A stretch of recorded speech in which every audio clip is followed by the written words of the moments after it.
لیکن ہم اس وقت نمبر 1 ہیں. نمبر 1 ہے. 30% سے زیادہ ڈائبیٹک لوگ ہیں پاکستان میں ایڈلٹ ایج کے, اور جو ہے, لیکن اور دوسرا اس کی وجہ کچھ اور بھی تو ہے نا, غربت ہے, فرسٹریشن ہے, بے روزگاریاں ہیں, شاید ہمسایہ ملک میں بھی ہوگی, شاید وہ یہاں پہ بھی ہوگی. سو دوسرا جو امپورٹنٹ اسپیکٹ ہے کہ پاکستان میں ایوریج ایج اس میں ڈائبٹیز ہوتی ہے 34 سال ہے.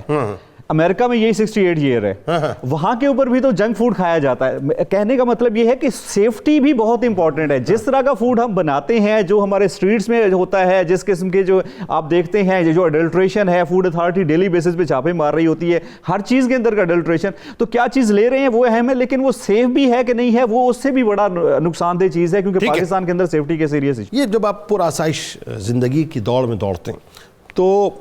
کہیں کہیں پھر ایسا لگتا ہے کہ آپ حلال اور حرام کے فرق کو ختم کر دیتے ہیں.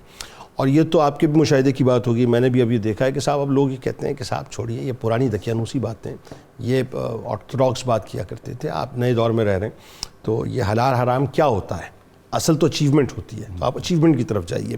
تو اب عمومی معاشرے کا جو ہے, مطلب اللہ ماشاء اللہ, لیکن عمومی معاشرے کا طرز عمل یہ لگتا ہے کہ ایک اچھے لیونگ اسٹینڈرڈ کے لیے ان تمام باؤنڈریز کو ہم کراس کرنا چاہتے ہیں. فرمائیے ذرا اس حوالے سے. یقیناً اس کے اندر یہ بات حقیقت ہے کہ اگر آپ خود حلال کھاتے ہیں, اپنی اولاد کو حلال کھاتے ہیں, تو وہ پھر بعد میں حلال والے ہی کام کر کے دکھاتے ہیں. اور اگر آپ نے حرام کی طرف قدم اٹھایا, اپنی اولاد کو بھی اس طرف لگایا, تو پھر تیاری رکھیں کہ جب آپ کا وقت آخر آئے گا, پچھلی عمر آئے گی, بیماریاں ہوں گی, تو وہ آپ کو اولڈ ہوم کے اندر ہی جمع کروا کے آئیں گے, پھر وہ آپ سے ملنے کی کوشش نہیں کریں گے. اگر آپ نے حلال کھلایا ہوا تو پھر اس کے لیے یقیناً وہ آپ کو نہ صرف گھر میں رکھیں گے, بلکہ آپ کے دکھ کو آپ سے بڑھ کے وہ خود اپنے دل پہ محسوس کریں گے. یہ حلال اور حرام کے جو مابعد اثرات ہیں. ٹھیک, بہت شکریہ آپ تینوں احباب کا, بہت خوبصورت گفتگو رہی, بڑی انفارمیٹیو گفتگو رہی. کتاب الشفا, وبائی امراض سے حفاظت آپ کو بتلاتے ہیں کیسے کی جائے, کہ جو شخص روزانہ اول و آخر درود پاک کے ساتھ 100 بار سورہ قاریہ کی تلاوت کا معمول بناتا ہے, تو وہ ہمیشہ کے لیے انشاءاللہ مطلب وبائی امراض اور موسمی امراض سے محفوظ رہتا ہے. امام غزالی علیہ رحمہ قول مبارک ہے کہ حرص, طمع اور لالچ کو چھوڑ دو اور شاہانہ دن گزارو, کیونکہ بے طمع انسان ہمیشہ سربلند رہتا ہے.